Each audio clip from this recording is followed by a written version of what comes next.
wala tong kagalingan to.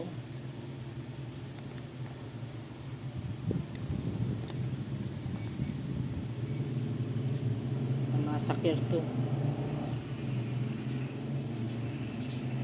Diba ano to, mami? Matagal na to. Oo naman.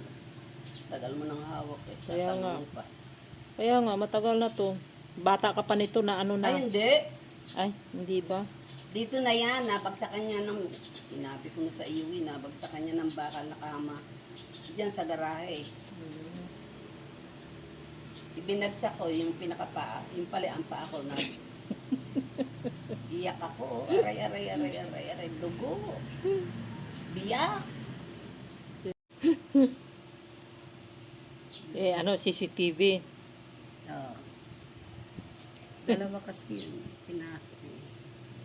Kasi pag nagsara ako ng pinto, hindi daw ako makikita dahil ito yung CCTV tsaka yung isa doon.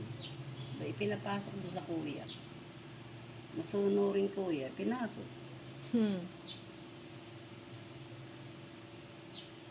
Sabi niya, nanay, pag magbibihis ka, ha, titingnan mo. Ay, ba yan?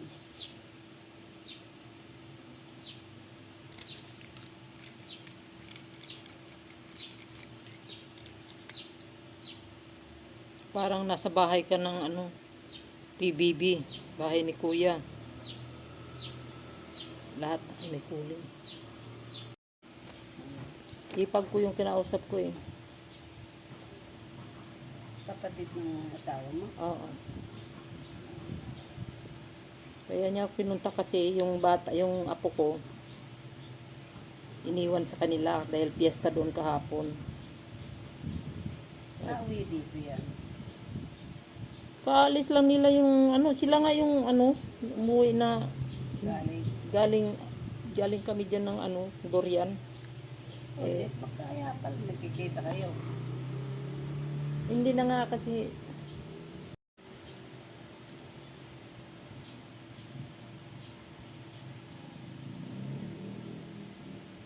maganda naman kulay eh.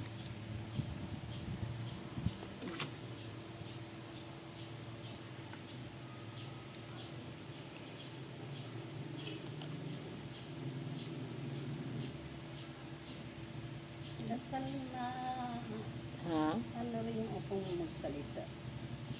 Diretso. First honor nga daw eh sa ano eh school ngayong ano. Matalino yun ang ama nun na ano scholar dyan sa Perpetual. Dito? Ano? Graduate ng Perpetual yung ama niya dyan. Mag-ano? Nag-aral dyan ng ano ng marine engineer. Tapos na. Okay lang. Ha? Alas lang. Okay na. Naligo ako. Tapos, pinusang ko yung aircon. Ganda yung ganyan, matutulog ka na naka-airport pa. Kahit pa paano. Ha? Ha? Sandaan, 3 peraso yun eh. Ilang peraso ba dapat? 6.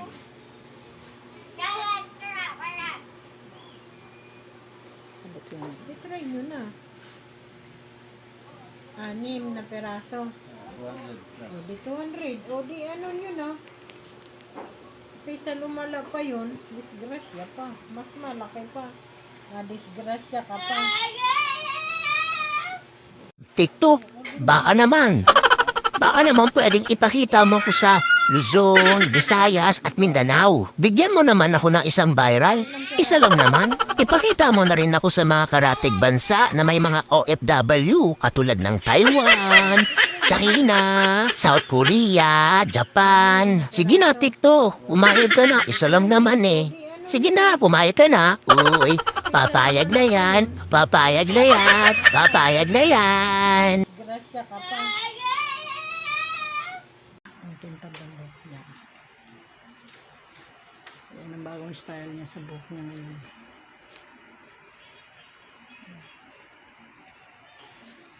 Thank you guys sa inyong panonood. Maraming salamat. This is Beautician again. Bye guys.